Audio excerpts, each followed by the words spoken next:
የእግዚአብሔር ስም የተባረከ ይሁን። ሰላም ኮቨናንት ላይፍ ተከታታዮች እንዴት ናችሁ? ትንሽ ቆይቻለሁ ነው በጣም እንግዲህ በብዙ ነገሮች ቢዚ ሆኜ ነበረ።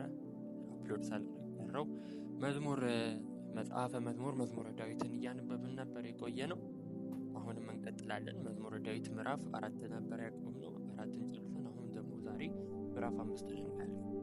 በጌታ በኢየሱስ ክርስቶስም አነባዋለሁ። አንድ ላይ እናነባዋለን። መዝሙረ ዳዊት ምዕራፍ 5 ለመዘምራን አለቃ በዋሽንት የዳዊት መዝሙር። አቤቱ ቃሌን አድምጥ፣ ጩኸቴንም አስተውል፣ የልመናዬን ቃል አድምጥ። ንጉሴና አምላኬ ሆይ አቤቱ ወደ አንተ ጸልያለሁና በማለዳ ድምፄን ትሰማለህ። በማለዳ በፊትህ እቆማለሁ እጠብቅሃለሁም። አንተ በደልን የማትወድ አምላክ ነህና ክፉ ከአንተ ጋር አያድርም። በከንቱ የሚመኩ በዓይኖች ፊት አይኖሩም። ክፉ አድራጊዎችን ሁሉ ጠላህ፣ ሐሰትንን የሚናገሩትን ታጠፋቸዋለህ። ደም አፍሳሹንና ሸንጋዩን ሰው እግዚአብሔር ይጸየፋል። እኔ ግን በምሕረትህ ብዛት ወደ ቤትህ እገባለሁ፣ አንተን በመፍራት ወደ ቅድስና መቅደስ እሰግዳለሁ። አቤቱ ስለ ጠላቶቼ በጽድቅህ ምራኝ፣ መንገዴም በፊትህ አቅና። በአፋቸው እውነት የለምና ልባቸውም ከንቱ ነው። ጉሮሯቸውም የተከፈተ መቃብር ነው። በምላሳቸው ይሸነግላሉ። አቤቱ ፍረድባቸው፣ በምክራቸውም ይውደቁ። ስለ ክፋታቸውም ብዛት አሳድዳቸው፣ እነሱ አምፀውብሃልና። በአንተ የሚታመኑት ሁሉ ግን ደስ ይላቸዋል፣ ለዘላለሙ ደስ ይላቸዋል። እነርሱንም ትጠብቃለህ። ስምህንም የሚወዱ ሁሉ በአንተ ይመካሉ። አንተ ጻድቁን ትባርከዋለህና አቤቱ እንደ ጋሻ በሞገስ ከለልከኝ። እንግዲህ መዝሙረ ዳዊት ምዕራፍ 5 እንደዚህ ይመስላል ማለት ነው። የዳዊት እንግዲህ በዋሽንት የዘመረው መዝሙር ነው። ከዚህ በፊት ዳዊት በበገና ዘምሯል። እንደገና ደግሞ በአቤሴሎም ፊት በሸሸ ጊዜ የዳዊት መዝሙር ብለን አይተናል ምዕራፍ 3። ዳዊት ደግሞ አሁን በምዕራፍ 5 ላይ ለመዘምራን አለቃ በዋሽንት የዘመረው የዳዊት መዝሙርን ነው የሚያስደምጠን። እንግዲህ ምንድነው ቁጥር 1 ላይ አቤቱ ቃሌን አድምጥ፣ ጩኸቴንም አስተውል። እንግዲህ ጌታን በመዝሙር ያመለከ ወይም ደግሞ ያወደሰ የዘመረ ነው። ጩኸቴን አስተውል፣ የልመናዬን ቃል አድምጥ። ንጉሴና አምላኬ ሆይ አቤቱ ወደ አንተ ጸልያለሁና በማለዳ ድምፄን ትሰማለህ። በማለዳ ፊትህ እቆማለሁ እጠብቅሃለሁ። አንተ በደልን የማትወድ አምላክ ነህና ክፉ ከአንተ ጋር አያድርም። በከንቱ የሚመኩ ዓይኖችህ ፊት አይኖሩም ይላል። በቁጥር 5 ያለው ሀሳብ እንግዲህ እንደምናየው ዳዊት ጩኸቱንና ልመናውን ቃሉን እንዲያደምጥለት ጌታውን እየለመነ እንዳለና ንጉሴና አምላኬ ሆይ ያለ የተማጸነ እንዳለ እናያለን። ወደ እሱም ወደ እግዚአብሔር እየጸለየ እንደገናም ደግሞ አንተ ትመልስልኛለህ፣ ድምፄን ትሰማለህ፣ በፊትህ እቆማለሁ፣ ደግሞ እጠብቅሃለሁ እያለ እንዳለ እናያለን ማለት ነው። ዳዊት እንግዲህ እንደ ልቤ ነው ብለን ተነጋግረናል ከዚህ በፊት ያሉት ክፍሎች ላይ። ዳዊት በጣም ይማጸናል እግዚአብሔርን፣ በጣም እንደ ልቡ የሆነ ሰው ነውና ዳዊት በጣም ምልስና ቅን ልብ ያለው ሰው እንደሆነ ሁላችንም እናውቃለን። ለእግዚአብሔርም ደግሞ እንደዛ ነው ማለት ነው። ዳዊት እንግዲህ ጸሎትን በጣም ይወዳል፣ በጣም ይጸልያል።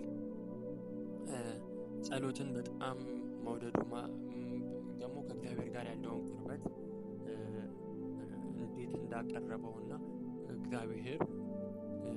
እግዚአብሔርን እንዴት እንደሚያምን እናይበታለን። ማመን ብቻ ሳይሆን እግዚአብሔርን ደግሞ በቅርበቱ የተነሳ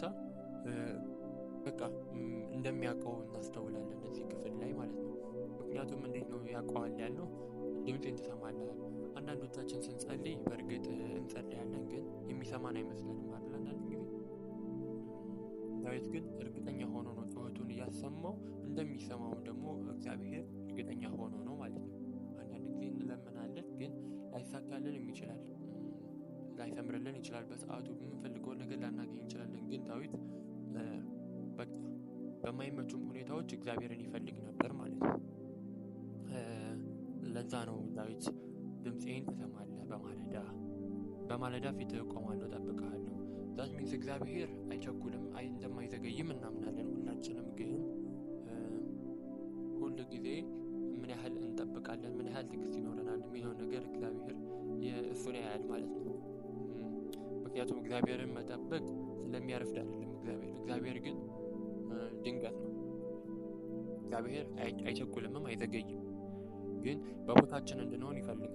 ምን ያህል እንደምናምነው ቴስት ሊያደርገን ስለሚፈልግ እግዚአብሔር አንዳንድ ጊዜም እምነታችንን ሊያጠነክር ቶሎ ሲናገረን እምነታችንን ሊያጠነክር ይሆናል። አንዳንድ ጊዜ ደግሞ ጠንካራ ክርስቲያኖችም ሆነን በቤቱ የቆየን ደግሞ ሊያጸናን ሲፈልግ ደግሞ ሊያስጠብቀን የሚችላል። ስለዚህ ምክንያቱን አናውቀውም፣ ግን እግዚአብሔርን መጠበቅ እንለማመድ በሕይወታችን ላይ። ዳዊት ይህን ነው የሚያደርገው። ሲጸልይ በቃ ተማምኖ ነው አምኖት ነው እግዚአብሔር እንደሚሰማውና እንደሚመልስለት ስለሚያውቅ እጠብቅሃለሁ አለ በማለዳ። እንግዲህ በማለዳ መጸለይ ጥቅሙን ሁላችንም እናውቃለን። ቀናችንን ደግሞ በዚህ ሰዓት በዚህ ጊዜ በመጨረሻው ዘመን ሁል ጊዜ ቀናችንን ስንጀምር በጸሎት ቢሆን እኔም እመክራለሁ። ማለት እግዚአብሔርም ደግሞ ቃሉ የሚያስተምረን እሱ ነው። ማለዳ ድምፁን እንድንፈልግ እግዚአብሔር እንዲረዳን ጸጋ ያብዛል። ምን ይላል ቁጥር 4 ላይ? አንተ በደልን የማትወድ አምላክ ነህና ክፉ ከአንተ ጋር አያድርም።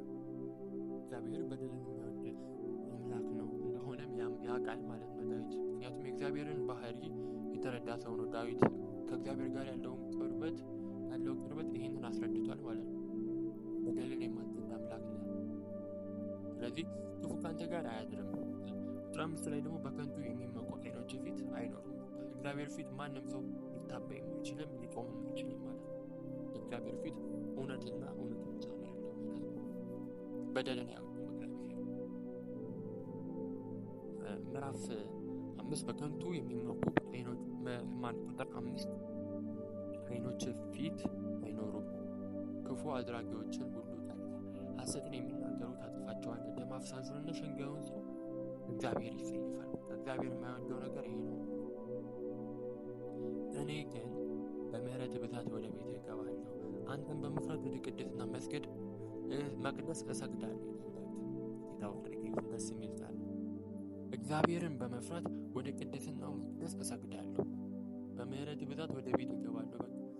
ወደ ቤቱ የሚያስገባን የእግዚአብሔር ምህረት ነው እንጂ የኛ አቅም አይደለም። እኛ ግን ሀምብል ሆነን ራሳችንን በእግዚአብሔር ፊት ካስገዛን፣ ራሳችንን በፊቱ ካዋረድን እግዚአብሔር ደግሞ የሚመለስ አምላክ ነው። እግዚአብሔር ደግሞ ቸርነትን የሚያደርግ አምላክ ነው። በምህረቱ ነው የሚያስገባን። አያችሁ፣ በምህረቱ ወደ መቅደሱ እንገባለን፣ ወደ ቅድስና መቅደስ እንሰግዳለን። በመፍራት ወደ ቅድስና መቅደስ እንሰግዳለን። እሺ ቁጥር 8 ላይ አቤቱ ስለ ጠላቶቼ በጽድቅ ምራኝ፣ መንገዴን በፊት አቅና። በአፋቸው እውነት የለምና ልባቸው ከንቱ ነው፣ ጉሮሯቸው የተከፈተ መቃብር፣ በምላሳቸው ይሸነግላሉ።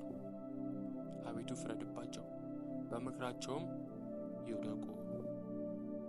እንግዲህ በጠላቶቼ በጽድቅ መንገድ ምራኝ፣ መንገዴንም በፊት አቅና። በአፋቸው እውነት የለም፣ ልባቸውም ከንቱ ነው፣ ጉሮሯቸው የተከፈተ መቃብር ነው፣ በምላሳቸው ይሸነግላሉ። እንደዚህ ሰዎች አጋጥሙናል። እውነት ለመናገር ሴጣን የሚሰራባቸው ሰዎች አሉ። አንዳንድ ሰዎች አሉ እንደውም የተከፈተ የተለሰነ መቃብር የሚሏቸው፣ ውስጣቸው የሞተ ነገር ያለ ግን ውጫቸው ሲታዩ የሚያምሩ አላረለ፣ ግን ውስጣቸው የሞተ ነገር ነው። እግዚአብሔር ደግሞ ይህንን ይጠላል። ከፍ ሲልም ቅድም አይተነዋል። እግዚአብሔር ሸንጋዩን ሰው ይጸየፋል። የሚሸነግነው ሰው፣ ውሸት የሚናገረውን ሰው ይጸየፋል። እግዚአብሔር እንድንሆንለት የሚፈልገው ራሳችንን እንድናስገዛ፣ ራሳችንን በፊቱ ወደ ቅድስና መቅደስ እንድንሰግድ ነው የሚፈልገው። እንዴት ነው ራሳችንን የምናስገዛው? ድምፁን በመፈለግ፣ ፊቱን በመፈለግ፣ ወደ እግዚአብሔር በመጮህ። መጸለይ በራሱ እኮ ራሳችንን እንድንቀድስ ያደርገናል። አንዱ ግን ራሳችንን ደግሞ ለእግዚአብሔር ተገዝቻለሁ፣ እጅ ሰጥቻለሁ፣ በቃ እግዚአብሔር አንተ ትችላለህ፣ አንተ ታውቃለህ፣ አንተ ምራኝ ማለት ነው። መጸለይ ማለት ከእግዚአብሔር ጋር ያለ ኮሚኒኬሽን ነው። እኛ ሸክማችንን ስናራግፍ እግዚአብሔር ደግሞ የእሱን የሆነ ኃላፊነት ይሰጠናል። የእሱን ማንነት ይሰጠናል። ያ ነው ጸሎት። ጸሎት ማለት ከክርስቶስ የሆነ ከእግዚአብሔር የሆነ ሀሳብ የምንቀበልበት፣ ራእይ የምንቀበልበት፣ ደግሞ ሴጣን የሚያሸክመን ሸክም የምንጥልበት፣ አቻለም የምታሸክመን ሸክም አለ፣ እሱን የምንጥልበት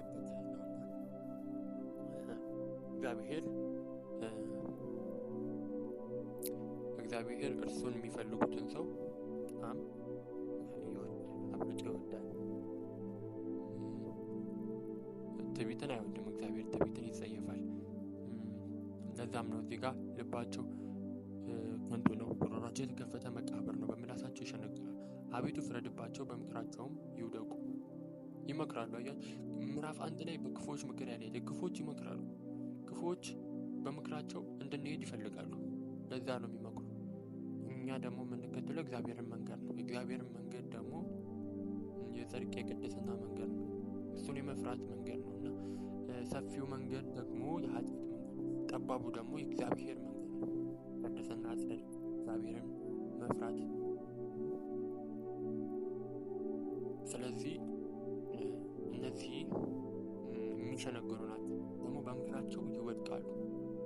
ይውደቁ ነው እንጂ አቤቱ ፍረድባቸው፣ በምክራቸውም ይውደቁ። የራሳቸው ምክር ደግሞ ራሳቸውን ነው ይዟቸው ገደል የሚገባው ማለት ነው። ስለዚህ ስለ ክፋታቸውን ብዛት አሳዳቸው፣ እነርሱም አምፀውብሃልና። ክፋት ማለት በእግዚአብሔር ላይ ማመፅ። ለዛም ነው እንግዲህ አቤቱ ፍረድባቸው፣ በምክራቸውም ይውደቁ፣ ስለ ክፋታቸውን ብዛት አሳዳቸው፣ እነርሱ አምፀውብሃል ይላል ቁጥር 10 ላይ። ቁጥር 11 እና 12 እናበብላለን። በአንተ የሚታመኑት ሁሉ ግን ደስ ይላቸዋል፣ ለዘላለሙ ደስ ይላቸዋል፣ እነርሱንም ይጠብቃሉ። ስምህንም የሚወዱ ሁሉ በአንተ ይመካሉ። አንተ ጻድቁን ትባርከዋለህና አቤቱ እንደ ጋሻ በሞገስ ከለልከኝ። ጌታ የተባረከ ይሁን። እንግዲህ ምንድነው ቁጥር 11 ላይ የምናየው ምንድነው? የሚያምፁ አሉ። እነዚህ የክፉዎች ምክር አሉ የሚሄዱ ምዕራፍ 1 ላይ እንዳየ ነው ማለት ነው። ቁጥር 10 ላይ በምክራቸው ይውደቁ። ምክር አለ። እነሱ ምክራቸው ቅድም እንዳልኳቸው በቃ ይዟቸው ራሳቸውን ወደል ይዘው ነገር ግን በተቃራኒው ደግሞ በእግዚአብሔር የሚታመኑ ደስ ይላቸዋል። አንድ ለዘላለሙ ደግሞ ደስ ይላቸዋል። እነርሱን ደግሞ ትጠብቃቸዋል፣ እነርሱንም ትጠብቃለህ። ስምህንም ደግሞ የሚወዱ ሁሉ በአንተ ይመካሉ። እነዛ በራሳቸው ማስተዋል ወይም ደግሞ በራሳቸው እውቀት፣ በራሳቸው ዝና፣ በራሳቸው ውበት ተመክተዋል። ነገር ግን በእግዚአብሔር የሚታመኑ ምንድና ደስ ይላቸዋል? አንድ ለዘላለሙ ደስ ይላቸዋል። እነርሱም ደግሞ እነዚህ ሶስት አንተ ጻድቁን ትባርከዋለህ እና አቤቱ እንደ ጋሻ በሞገስ እግዚአብሔር ይራራላችሁ፣ ይደግፋችሁ፣ እግዚአብሔር ይከልላችሁ። በእርሱ የመታመንን ኃይል እግዚአብሔር በልባችሁ ውስጥ እንዲያደርግ ጸሎቴ ነው። ጸልየን እንጨርሳለን ማለት ነው የዛሬውን ቃላችንን። በቀጣይ ክፍል እንገናኛለን። እግዚአብሔር አባት ሆይ ስለረዳህን እናመሰግንሃለን። አባት ሆይ ስላነበብነው ቃል ጌታ ሆይ እናመሰግንሃለን። ቃልህ በኢየሱስ ክርስቶስ ስም በሕይወታችን ላይ ፍሬ እንዲያፈራ ጌታ ሆይ እንድትረዳን ጌታ ሆይ ጸልያለሁ። ቃልህ ጌታ ሆይ ለማደግ እንጂ ጌታ ሆይ ሰምተን ራሳችንን እንዳናሰት ጌታ ሆይ እንድትረዳን ጌታ ሆይ ጸልያለሁ። ነገር ግን ቃልህ ለማደግ ይሆንልን። በቃልህ ጌታ እግዚአብሔር ሆይ ስለባረከን እናመሰግንሃለን። ጌታ እግዚአብሔር ሆይ ይህንን ቃል የሚሰሙ ሰዎች ሁሉ በኢየሱስ ክርስቶስ ስም የተባረኩ ይሁኑ። እግዚአብሔር ሆይ አንተ ጌታ እግዚአብሔር ሆይ እያንዳንዱን ሰው ታውቃለህና ጌታ ሆይ እግዚአብሔር ሆይ በሚያስፈልጋቸው ነገር ሁሉ ባርካቸው፣ አንተ ሙላባቸው። ይህን ስላረግ ጌታ እግዚአብሔር ሆይ አመሰግንሃለሁ። ክብሩ ሁሉ ተጠቅልሎ ለአንተ ይሁን በጌታ በኢየሱስ ክርስቶስ ስም አሜን። እግዚአብሔር ይባርካችሁ። ኮቨናንት አይስ ቻናልን እንግዲህ ሰብስክራይብ ያላደረጋችሁ ሰብስክራይብ አድርጉ፣ ላይክም አድርጉ፣ ሼርም ማድረግ ትችላላችሁ። ጌታ ይባርካችሁ። ምዕራፍ 6 ላይ ቀጣይ እንገናኛለን። ተባረኩ።